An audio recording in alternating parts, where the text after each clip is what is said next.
राजकारणाचाही अनुभव. तर एक पाऊल पुढे टाकले. त्यामुळे त्यांच्याबरोबर एक टीम तयार झाली आणि या टीमने ही निर्धार सभा जरी इथे होत असली तरी ही काही पहिलीच सभा नाही. यापूर्वी अनेक छोट्या सभा झालेल्या आहेत आणि त्या माध्यमातून त्या सभेच्या अंती असा एक विचार आला की बा लोकांना सुद्धा आपण जाहीर सभेच्या माध्यमातून एक निर्धार सभेचं एक माध्यम देऊन आपण लोकांना एकत्र आणू शकतो आणि अशा दृष्टिकोनातून आज या सभेचं आयोजन इथे करण्यात आलेलं आहे. आणि याकरता आजच्या या सभेचं अध्यक्षपद स्वतः मिलिंद पखाले साहेबांनी स्वीकारलेलं आहे. ज्यांचं वक्तृत्व आता तुमच्यापुढे झाले ते अशोक गुंदाडे, माझे सहकारी चौधरी सर, जे शिक्षणाधिकारी होते, ज्या मंचकावर उपस्थित आहेत, छायाताई, मायाताई, यांना समाजात वावरण्याचा किंवा समाजकार्य करण्याचा फार मोठा अनुभव आहे, त्या इथे उपस्थित आहेत.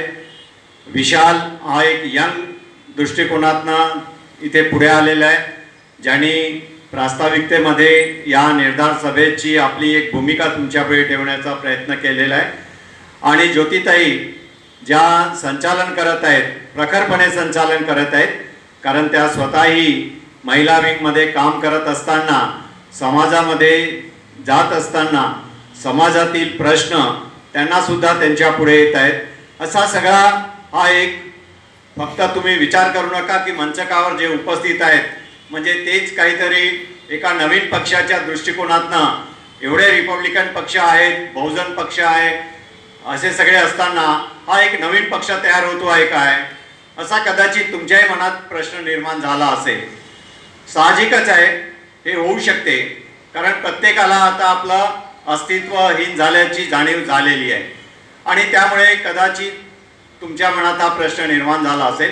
मी थोडं मागे घेऊन जातो, कारण आता बोलता बोलता आपल्या संचालनामध्ये एक चा उल्लेख झालेला आहे की आम्हाला आमच्याजवळ भगवान बुद्ध आहेत, आमच्याजवळ बाबासाहेब आहेत आणि त्यांचं तत्त्वज्ञान आहे. आम्हाला कोणत्याही दुसऱ्या लोकांची किंवा दुसऱ्या तत्त्वज्ञानाची गरज नाही. आणि मी सुद्धा नेहमी हे सांगत असतो की भगवान बुद्धांनी 2500 वर्षापूर्वी जे तत्त्वज्ञान त्यावेळी त्यांनी मानवी कल्याणाकरता दिलं होतं, त्याच कल्याणाला, त्याच मार्गाला बाबासाहेबांनी स्वीकार केला आणि त्याच मार्गावरनं ते गेले आणि त्यांनी तो मार्ग आमच्या पुढे टाकण्याचा प्रयत्न केला. एक छोटंसं उदाहरण देईल. आज आम्ही इथे चर्चा करण्याकरता बसलेलो आहोत. या निर्धार सभेच्या माध्यमातून एक प्रश्न माझ्यापुढे निर्माण होतोय की स्वातंत्र्याच्या पूर्वी म्हणजे 1919च्या पूर्वी तुमची आमची काय गत होती, काय परिस्थिती होती. आम्हाला साधं मतदान सुद्धा करता येत नव्हतं, तर निवडणुकीत उभा राहण्याचा प्रसंग फार लांबचा होता. आज जी परिस्थिती आमच्याजवळ निर्माण झालेली आहे की आम्ही राजकीय दृष्टिकोनातनं कुठे उभे आहोत आणि काय आहोत याची जेव्हा चर्चा करत आहोत,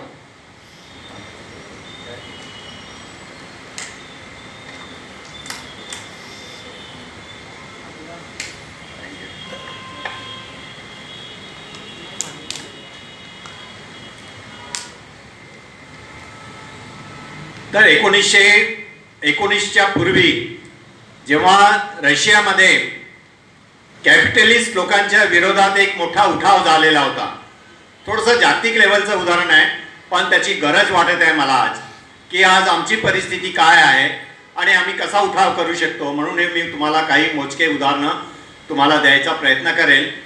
तर 1917मध्ये जगामध्ये भांडवलशाहीचं राज्य जिकडे तिकडे बघायला मिळत होतं, रशियामध्येही होतं. आणि त्या भांडवलशाहीच्या विरोधामध्ये एक उठाव करण्याकरता त्यावेळी एक तत्त्वज्ञान पुढे आलं होतं मार्क्सच्या नावाने.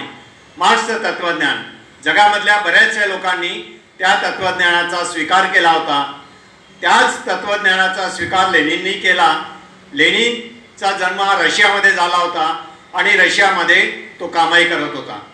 तर लेनिनना असं वाटलं की बाबा इथे भांडवलशाही आहे आणि हे भांडवलदार लोक राज्य करत आहेत आणि हे फक्त गरिबांचं शोषण करत आहेत आणि यांच्या माध्यमातून जे शोषण होत आहे ते फार मोठं शोषण आहे.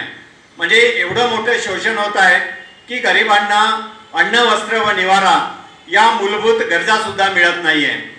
तर लेनिननी हा विचार मार्क्सच्या सिद्धांतातनं त्यांच्या तत्वज्ञानातनं घेतला आणि त्याला वाटलं की बाबा या गरीब लोकांचं कल्याण कसं होऊ शकेल, या भांडवलदारांपासनं यांना आपण कसं वाचवू शकू, हा एक विचार त्यांच्या मनात आला आणि त्यांनी मार्क्सच्या सिद्धांताला स्वीकारून रशियामध्ये या सगळ्या गरीब लोकांच्या पुढे एक प्रस्ताव ठेवला की समजा आपण भांडवलदारांच्या विरोधात एक उठाव केला आणि आपला स्वतंत्र राजकीय अस्तित्व निर्माण करण्याचा जर प्रयत्न केला तर कदाचित आपलं सरकार येऊ शकेल आणि आपलं सरकार जर आलं तर मी तुम्हाला गॅरंटी देतो की या देशातल्या प्रत्येक व्यक्तीला अन्न वस्त्र व निवारा मिळेल यांची हमी आम्ही तुम्हाला देऊ शकतो.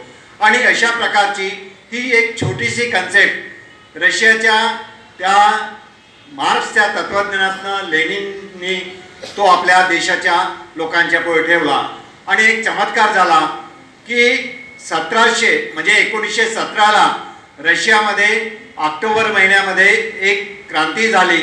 त्याला ऑक्टोबर रिव्हॉल्युशन असंही म्हणतात, ऑक्टोबरची क्रांती म्हणतात किंवा बरेचसे लोक रशियन क्रांती म्हणतात आणि त्याला ऑक्टोबर रिव्हॉल्युशन असंही म्हणतात, ऑक्टोबरची क्रांती म्हणतात किंवा बरेचसे लोक रशियन क्रांती म्हणतात. आणि कामगारांचं सरकार आलं, भांडवलदारांना त्यांनी खेचून काढलं, त्याकरता रक्त सांडवायची गरज पडली. ते सांडवलं त्यांनी, त्यांचे मुर्दे पाडले आणि सत्तेमध्ये आले. सत्तेमध्ये आल्याबरोबर त्यांनी आपल्या लोकांना जी हमी दिली होती, जी गॅरंटी दिली होती ती पूर्ण करायला सुरुवात केली. म्हणजे सुरुवात कशी केली की लोकांना सांगितलं होतं की आम्ही जर सत्तेत आलो, आमची जर सत्ता आली तर आम्ही प्रत्येक व्यक्तीला अन्न वस्त्र व निवारा याची पूर्तता करू. तर ती पूर्तता करण्याकरता हे जे सत्तेत आलेले जे लोक होते ते प्रामुख्याने कामगारांमधनं शेतमजुरांमधनं लोक पुढे आलेले होते. त्यांची सत्ता होती ती आणि त्यांनी दिलेला शब्द पाळला आणि रशियामधल्या प्रत्येक व्यक्तीला त्यांनी अन्न वस्त्र व निवारा या गोष्टींची पूर्तता केली. आता मी हा विषय मोठा आहे, मी अजून जास्त खोलात जात नाही कारण हे मला शिकवायला 2-2 तास लागत होते आणि स्वतः रशियामध्ये मी भ्रमण केलेलं आहे, तो अनुभव घेतलेला आहे, त्यामुळे प्रॅक्टिकल उदाहरणसुद्धा माझ्याजवळ आहेत. पण मी तुम्हाला जस्ट ब्रीफिंग करतो की आम्ही आता जो ही निर्धार सभा जी आयोजित केलेली आहे त्याच्या पाठीमागे काय तत्वज्ञान आहे आणि काय आमची दृष्टिकोन आहे ते मी तुमच्याकडे मांडत असताना ते काही उदाहरण मी देण्याचा प्रयत्न करेल. तर 1917 मध्ये जेव्हा रशियामध्ये क्रांती झाली आणि मजुरांचं आणि शेतमजुरांचं सरकार स्थापित झालं भांडवलदारांच्या विरोधामध्ये, तेव्हा बाबासाहेब कुठलेही शब्द बोलले नाहीत किंवा काही आपला कॉमेंट्स त्यांनी दिलेला नव्हता. कारण त्यावेळी या देशामध्ये अस्पृश्यता नांदत होती. आम्ही सगळे अस्पृश्य होतो आणि आम्ही हिंदू म्हणून जगत होतो. तुम्ही आम्ही सगळेच. आम्हाला मतदानाचा अधिकार नव्हता तर निवडणुकीत उभं राहण्याचा अधिकार फार लांबचा होता. तर त्यामुळे बाबासाहेबांनी 1919 मध्ये पहिल्यांदा जेव्हा ते मुंबईच्या सेडन कॉलेजमध्ये इकॉनॉमिक्सचे प्राध्यापक म्हणून काम करत होते, शिकवत होते आणि आपला पिरियड आटोपून जेव्हा ते स्टॉप रूममध्ये आले आणि न्यूजपेपरला चाळायला लागले तेव्हा त्यांना एक हेडलाईन्स दिसली की मुंबईमध्ये साऊथ ब्युरो कमिशन हे आलेले आहेत. कशाकरता आलेले आहेत तर एवढ्याकरता आलेले आहेत की 1909 मध्ये आपल्याच देशामध्ये मुसलमानांना पहिल्यांदा त्यांचे राजकीय अधिकार त्यांना देण्यात आले होते. ते 10 वर्षाकरता होते. म्हणजे ब्रिटिशांनी त्या मुसलमानांना दिले होते. पण त्यावेळी 1909 मध्ये तुमचा आमचा वाली कोणी नव्हता. बाबासाहेबांचा जन्म 1891 मध्ये झाला होता. 1909 मध्ये ते किती वर्षाचे होतील याची कल्पना तुम्ही करू शकता. त्यामुळे बाबासाहेबांनीचा आगमन सामाजिकरित्या झालेलं नव्हतं म्हणून त्यांनी काही आमचा नेतृत्व केलेलं नव्हतं आणि म्हणून 1909 मध्ये मुसलमानांना राजकीय अधिकार मिळाले पण आम्हाला मिळू शकले नव्हते. ही खंत बाबासाहेबांना होती आणि 1919ला जेव्हा त्यांना ही माहिती झाली की साऊथ ब्युरो कमिशन मुंबईत आलेले आहेत आणि मुसलमानांना जे राजकीय अधिकार 1909 मध्ये मिळाले होते त्यांना ते 10 वर्षाकरता होते, तर ते परत वाढवून द्यायचे किंवा नाही याच्यावर विचार विनिमय करण्याकरता साऊथ ब्युरो कमिशन परत भारतामध्ये आलेले होते. तेव्हा बाबासाहेबांच्या मनामध्ये हा प्रश्न निर्माण झाला तुमच्या आमच्या लोकांचा की आमची लोकसंख्या 5 करोड एवढी आहे, मुसलमानांची लोकसंख्या 9 करोड आहे.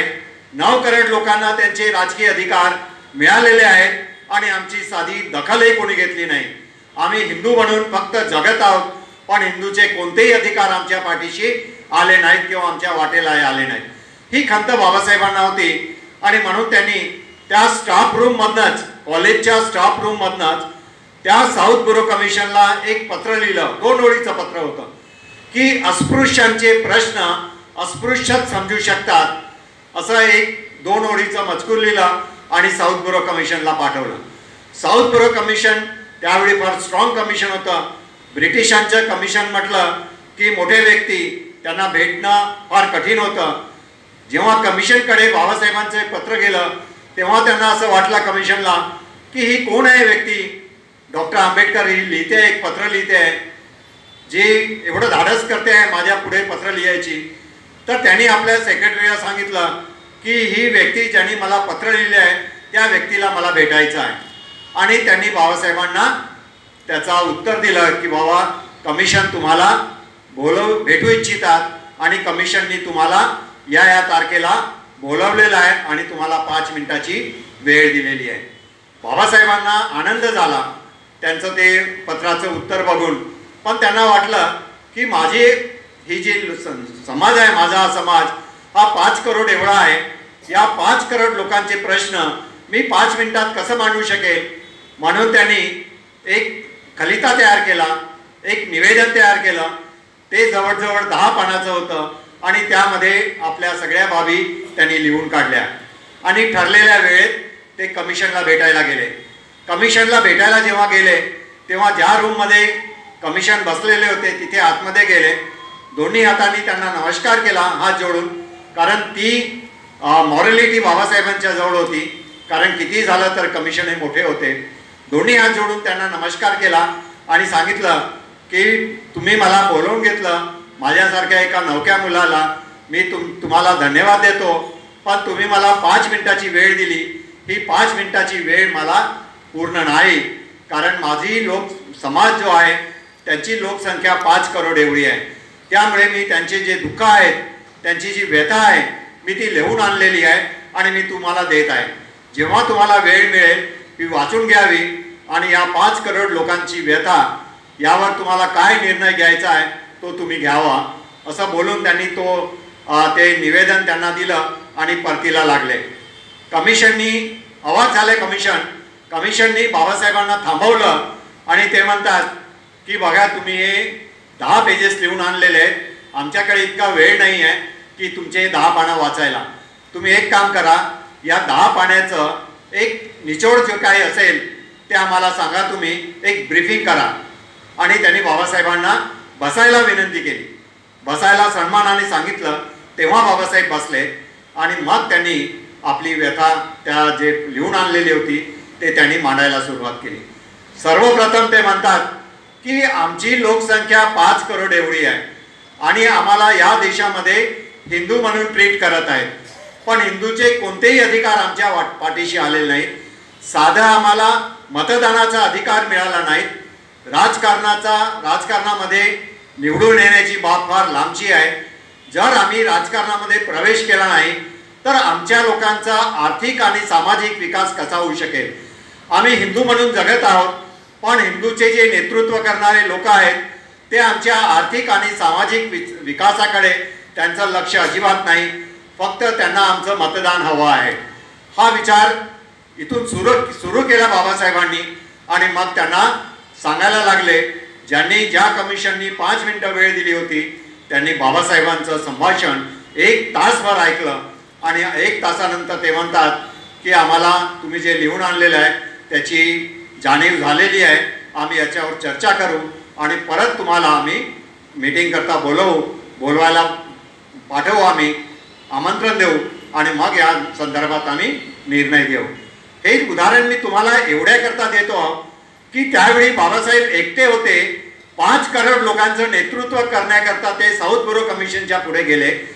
2007च्या पूर्वी नागपूरची स्थिती अशी होती की आमचे मेयर, डेप्युटी मेयर, स्टँडिंग कमिटीचे चेअरमॅन आमचे राहत होते. सखाराम पंत मेश्राम, तेजराम सोमकुवर, रामरतन जानोरकर असे नावं आम्हाला घेता येतील, जे रिपब्लिकन पक्षाच्या माध्यमातून याच नागपूर शहरामध्ये महापौर होते. आणि ते महापौर असताना त्यांनी या रिपब्लिकन पक्षाला जिवंत ठेवलं होतं. आता ते कितपत त्यांनी त्यांच्या परीने कार्य केलं नाही केलं यावर मी भाष्य करणार नाही. पण हा आमचा एक गौरवान्वित इतिहास होता, ज्याला 2007 पर्यंत आम्ही विसरून गेलो होतो. 2007चं जेव्हा आगमन झालं तेव्हा त्यावेळी रिपब्लिकन पक्षाचे फक्त किंवा बौद्धांचे 2च प्रतिनिधी नागपूर शहरात होते. एक प्रकाश गजबिये, तो राष्ट्रवादीकडनं निवडून आलेला होता, आणि दुसरा राजू लोखंडे, जो प्रकाश आंबेडकरच्या बहुजन महासंघाच्या त्या पक्षाच्या नावाखाली ते निवडून आले होते. हे 2 कॅन्डिडेट होते आमचे नगरसेवक म्हणून, आणि BSPचे काही कॅन्डिडेट होते. पण आमचे जे म्हणजे मूलभूत प्रश्न आहेत यांना वाचा फोडण्याकरता हे सक्षम नव्हते, आणि दोघांनी तेवढा काही प्रयत्न केलाही नव्हता. कारण ज्या पक्षाच्या माध्यमातून ते निवडून आले होते त्या पक्षाची बांधिलकी त्यांच्याबरोबर होती, आणि म्हणून त्यांनी लोकांच्या प्रश्नाकडे जवळजवळ दुर्लक्ष केलं. तेव्हा 2007मध्ये असंच आपल्या सगळ्यांपैकी आम्ही लोकांनी निर्णय घेतला, जसा आता घेतलेला आहे. कारण त्यावेळी सुद्धा परिस्थिती फार वाईट झाली होती. आज त्यापेक्षा जास्त परिस्थिती वाईट आहे. आज तुमचा कोणीही वाली नाही.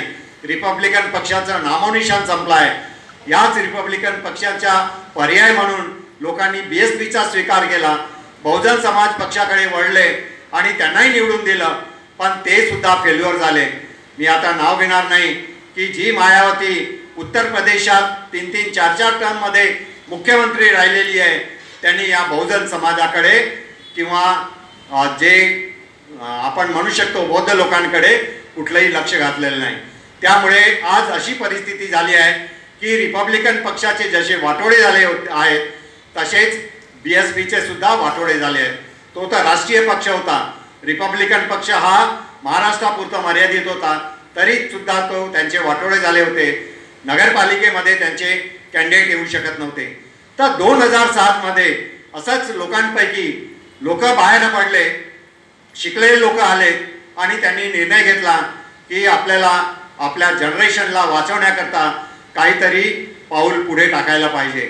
आणि ते पाऊल पुढे टाकण्याकरता जवळजवळ 10-15 जे शिकलेले लोक होते ते पुढे आले, आणि त्यांनी एक रिपब्लिकन आघाडी नावाचा एक प्लॅटफॉर्म तयार केला. आणि त्या रिपब्लिकन आघाडीच्या प्लॅटफॉर्मच्या माध्यमातून आम्ही लोकांच्या पुढे गेलो. स्वतः मी माझ्या आयुष्यात आंबेडकर थॉट्समध्ये शिकवत असताना किंवा त्यानंतर संपूर्ण देशभर आणि आंतरराष्ट्रीय स्तरावर मी भाषण देत फिरत आहे. पण एवढी मेहनत 2007मध्ये आम्ही घेतलेली होती. लोकांच्या पुढे जाऊन लोकांना आम्ही पटवून देण्याचा प्रयत्न केला की बघा, आपल्याला जर आपल्या जनरेशनला वाचवायचं असेल तर आपली राजकीय शक्ती निर्माण करणं फार गरजेचं आहे, जरी ती कॉर्पोरेशनमध्ये का असेना. जर ही शक्ती आपण नागपूर कॉर्पोरेशनमध्ये निर्माण केली तर महाराष्ट्रामध्ये नागपूरकडे बघण्याचा एक दृष्टिकोन वेगळा होईल. एक मॉडेल आपण तयार करू शकू, आणि त्यानंतर होणाऱ्या विधानसभेच्या निवडणुकीत आपण संपूर्ण महाराष्ट्रभर जाऊ शकू. असा एक विचार आम्ही लोकांच्या पुढे ठेवला. लोकांनी आमचं ऐकलं, मी म्हणेल ऐकलं. लोकांना अजिबात दोष देणार नाही. आणि त्यावेळी चित्र असं झालं, जेव्हा निवडणुका झाल्या लोकांनी या आघाडीच्या नगरसेवकांना निवडून दिलं. जिथे 2 नगरसेवक होते तिथे 11 नगरसेवक निवडून आले. आम्हाला फार आनंद झाला. या लोकांना आम्ही बसवलं, या 11च्या 11 लोकांना, आणि सांगितलं की तुम्ही फक्त आपली नीतिमत्ता कायम ठेवा. कारण मी तुम्हाला आधीच सांगितलं की आम्हाला पक्ष चालवण्याकरता किंवा राजकीय हेतू पुढे करण्याकरता किंवा राष्ट्रीय दृष्टिकोन मांडण्याकरता कोणत्याही फिलॉसॉफरची गरज नाही, कोणत्याही विद्वानाची गरज नाही. बाबासाहेबांचं आणि बुद्धांचं एवढं मोठं तत्त्वज्ञान आज आमच्याजवळ आहे की आम्हाला दुसरीकडे भटकण्याची गरज नाही. त्याच तत्त्वज्ञानाचा आधार घेत आम्ही या 11 निवडून आलेल्या लोकांना नागपूरच्या तुली इम्पेरियल हॉटेलमध्ये त्यांना भोजन देत असताना, त्यांचा सन्मान करत असताना सांगितलं की थोडं पेशन्स ठेवा. कालपर्यंत नागपूर शहराचा इतिहास होता, जेव्हा नागपूर शहरामध्ये आपले मेयर राहत होते ते सुद्धा कुणाचा ना कुणाच्या सहकार्याने झाले होते. आपण फक्त बौद्धांच्या किंवा 11 नगरसेवक निवडून आले म्हणून त्यांच्या माध्यमातून आपण आपला महापौर बनवू शकणार नाही. आणि ऑलरेडी या मीटिंगपर्यंत आमच्याकडे काँग्रेसचे लोक अप्रोच झालेले होते.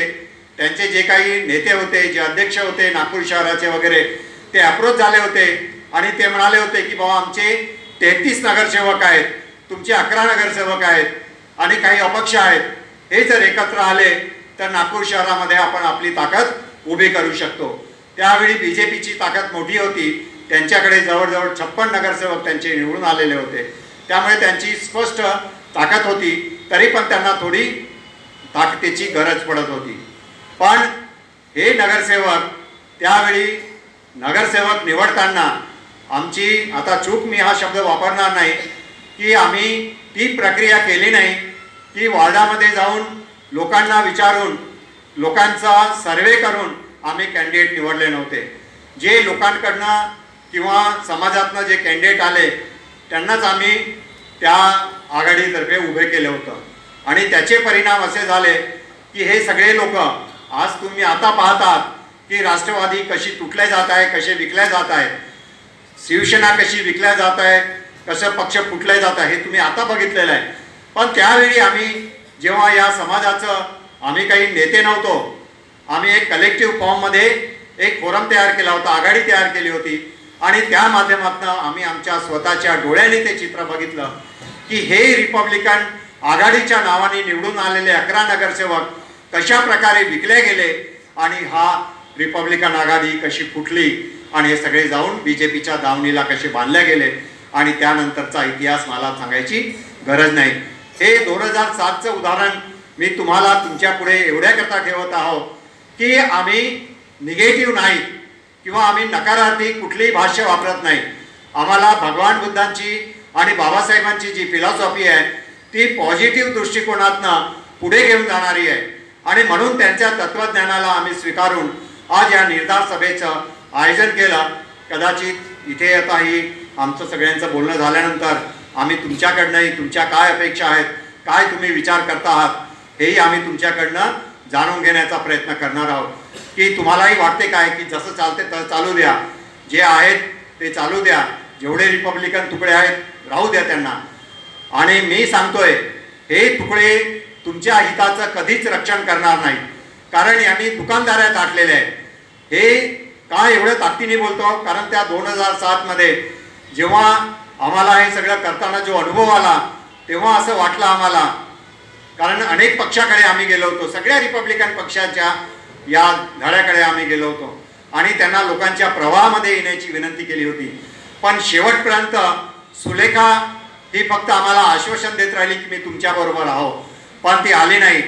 नंतर आम्हाला पोलिसांकडनं कळलं की ती तुमच्याबरोबर येऊ शकणार नाही, कारण तिने ऑलरेडी BJPकडनं म्हणजे नितीन गडकरीकडनं लाखो रुपये घेतलेले आहेत. हे आम्हाला पोलिसांकडनं कळलं आणि मग आम्ही तिचा नाद सोडला आणि त्यानंतर ती आमच्या आघाडीमध्ये समाविष्ट झाली नाही. BSPला आम्ही अंतर्भूत करायचा प्रयत्न केला होता, पण BSPच्या नेत्यांनी सांगितलं की आमचा राजकीय पक्ष आहे, त्यामुळे तुमच्या या कॉर्पोरेशनच्या निवडणुकीमध्ये आम्ही तुमच्या आघाडीबरोबर येणार नाही. तर हे असे अनुभव आमच्या पाठीशी त्यावेळी आले होते आणि त्यावेळी आता लोकांच्या शिवाय, लोकांना बाहेर आल्याशिवाय पर्याय नाही, हा एक दृष्टिकोन आम्ही लोकांच्या पुढे ठेवला आणि लोक बाहेर आले. लोकांच्या मधूनच आम्ही पुढे आलो आणि ती आघाडी तयार केली आणि आम्ही तेव्हा तो एक प्रयत्न केला आणि थोडं का होईना यश आमच्या वाटेला आलं होतं. जर मी तुम्हाला गॅरंटी देऊ शकलो असतो त्यावेळी या 11 नगरसेवकांना दिली होती की बाबा तुम्ही थोडं पेशन्स ठेवा, तुम्हाला महापौर पद तर नाही मिळणार पण उपमहापौर किंवा स्टँडिंग कमिटी 100% मिळेल, कारण 11 लोक आहात तुम्ही. फक्त तुम्ही युनाईट राहा, एकत्र राहा. ही एक मूठ जर तुमची राहिली ती फार मोठी शक्ती होऊ शकेल या नागपूर महानगरपालिकेमध्ये. तोच उदाहरण आज आम्ही लोकांच्या पुढे जाऊन रिपीट करण्याचा प्रयत्न करतो आणि म्हणून तुम्हाला या निर्धार सभेच्या माध्यमातून इथे आम्ही आमंत्रित केलेलं आहे, विनंती केलेली आहे. कारण आता लोकांना बाहेर पडल्याशिवाय गत्यंतर नाही. अरे बरेच उदाहरणं आहेत तुमच्या पुढे. एक तो मनोज जरांगे, कालपर्यंत त्याला कोणी ओळखत नव्हतं. आज तो एक मराठा लाख मराठ्याच्या नावाखाली संपूर्ण महाराष्ट्राला हादरवून सोडतो आहोत. आणि एवढी मोठी आम्ही बाबासाहेबांना मानणारे आमचा हा समाज आहे. त्यावेळी 1919 मध्ये 5 करोड एवढा होता. आज आमची लोकसंख्या वाढलेली आहे. त्यावेळी बाबासाहेबांनी त्या लोकसंख्येच्या भरोशावर ब्रिटिशांबरोबर आणि त्यावेळच्या जे नेतृत्व होतं त्यांच्याबरोबर लढा दिला होता. आज आमची लोकसंख्या 16 करोडच्या वर गेलेली आहे. तरीसुद्धा आम्ही एकत्र येऊ शकत नाही आणि आमच्या राजकीय शक्तीला त्याच्या जोरावर आम्ही आमचा आर्थिक आणि सामाजिक विकास करून घेऊ शकत नाही. हे आमचं दुर्दैव आज आम्हाला म्हणावंसं वाटत आहे. आणि म्हणून मी तुम्हाला विनंती करतो की या निर्धार सभेच्या माध्यमातून जर तुम्ही लोकांच्या माध्यमातून, अजून प्लॅटफॉर्म तयार झालेला नाही, अजून या मंचाला कुठलंही नाव देण्यात आलेलं नाही, पण बाबासाहेबांनी सुद्धा अपेक्षा केली होती की अलायन्स करूनच आम्ही पुढे जाऊ शकू आणि आमची राजकीय सत्ता आम्ही हस्तगत करू शकू. ते दिवस आज आमच्या जवळ आहेत. ती फिलॉसॉफी आमच्या जवळ आहे, तो विचार आमच्या जवळ आहे.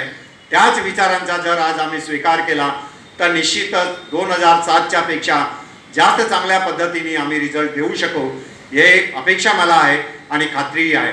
पण याच्याकरता तुम्हाला घराच्या बाहेर पडावं लागेल. जर तुम्हाला वाटते की तुमचे मुलं आणि त्यांचे मुलं म्हणजे येणारी जनरेशन यांना वाचवायचं आहे तर राजकीय सत्तेशिवाय पर्याय नाही. राजकीय सत्ता तुम्ही किती प्रमाणात निवडून देता आणि किती प्रमाणात हस्तगत करता हा जरी भाग वेगळा असला तरी या राजकीय सत्तेच्या माध्यमातून तुम्ही तुमची आर्थिक आणि सामाजिक सत्ता प्रस्थापित करू शकता. आणि त्याशिवाय सामाजिक आणि आर्थिक विकासाशिवाय आपल्या या राजकीय सत्तेला काही अर्थ राहणार नाही. पण हे आर्थिक आणि सामाजिक विकास आम्हाला या राजकीय सत्तेतूनच अपेक्षित आहे आणि याकरता तुमची आम्हाला गरज आहे. माझ्याकरता नव्हे, मला काही निवडणुकीत उभं राहायचं नाही. मी तुमच्याच एज ग्रुपमधला आहे. माझं झालं आहे.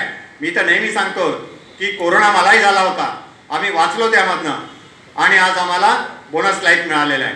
पण बाबासाहेबांचा जो कर्ज आमच्यावर आहे, बाबासाहेबांचं जे कर्ज आमच्यावर आहे, आम्हाला याची जाणीव आहे की आम्हाला काही पुढचा जन्म नाही आहे. भगवान बुद्धांच्या फिलॉसॉफीनुसार दुसरा जन्म नाही आम्हाला. याच जन्मामध्ये आम्हाला ते कर्ज फेडायचं आहे आणि ते कर्ज आम्ही या जन्मात 100% फेडू शकत नाही. ना मी फेडू शकत, ना तुम्ही फेडू शकत. पण जर 0.1% जर कर्ज फेडण्याचा या जन्मी तुम्ही प्रयत्न केला तरी सुद्धा तुमच्या जन्माचं सार्थक होऊ शकेल याची ग्वाही मी तुम्हाला देतो. आणि या लोकांच्या प्रवाहामध्ये तुम्ही यावं अशी मी तुम्हाला विनंती करतो. आज ही पहिली निर्धार सभा आहे. यानंतर सुद्धा अनेक सभा होतील, कारण एका सभेने सगळे लोक येणार नाहीत एकत्र. अजूनही आम्हाला वेगळ्या माध्यमातून लोकांच्या जवळ जावं लागेल, त्यांना पटवून द्यावं लागेल आणि याचं एक मोठं स्वरूप तयार करावं लागेल, जेणेकरून येणाऱ्या या 2-3 महिन्यामध्येच कॉर्पोरेशनच्या निवडणुका आहेत आणि त्या निवडणुकीमध्ये जर आम्ही आमचं राजकीय सामर्थ्य निर्माण करण्याचा प्रयत्न केला आणि ते करून दाखवलं तर हे जे प्रस्थापित जे रिपब्लिकन धडे आहेत किंवा BSPचे धडे आहेत ते आपोआपच नष्ट होतील आणि लोक जनतेच्या माध्यमातून पुढे येतील. याची ग्वाही मी तुम्हाला देऊ शकतो. तुम्ही माझे हे 2 शब्द ऐकून घेतलेत त्याकरता मी तुम्हाला धन्यवाद देतो. आणि आमच्या या टीमने, कारण हे सगळं जे निर्धार सभा जी आयोजित करण्यात आली आहे ती सुद्धा कलेक्टिव्ह फॉर्ममध्ये आहे. एका व्यक्तीचं नेतृत्व नाही. मी आधीच सांगितलं होतं, नाही तर लोक म्हणतील की बाबा हा परत एक नवीन रिपब्लिकन पक्ष तयार होत आहे आणि तसं आम्हाला करायचं नाही. कुठल्याही रिपब्लिकन पक्षाचं नाव आमच्या मागे चिटकवायचं नाही आहे. हा एक निर्धार आहे. लोकांना आमच्याबरोबर ठेवायचा आहे आणि लोकांच्याच माध्यमातून आम्हाला आमची राजकीय सत्ता हस्तगत करून घ्यायची आहे. आणि या देशातल्या जे मनोवादी लोक आहेत त्यांना आम्ही सांगू इच्छितो की अजूनही आम्ही काही मेलेले नाहीत, आम्ही जिवंत आहोत.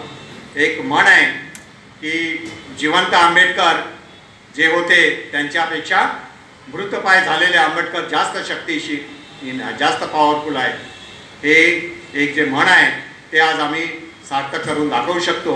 ही अपेक्षा मी तुमच्याकडनं करतो आणि मी माझे 2 शब्द मी इथेच थांबवतो. जय भीम.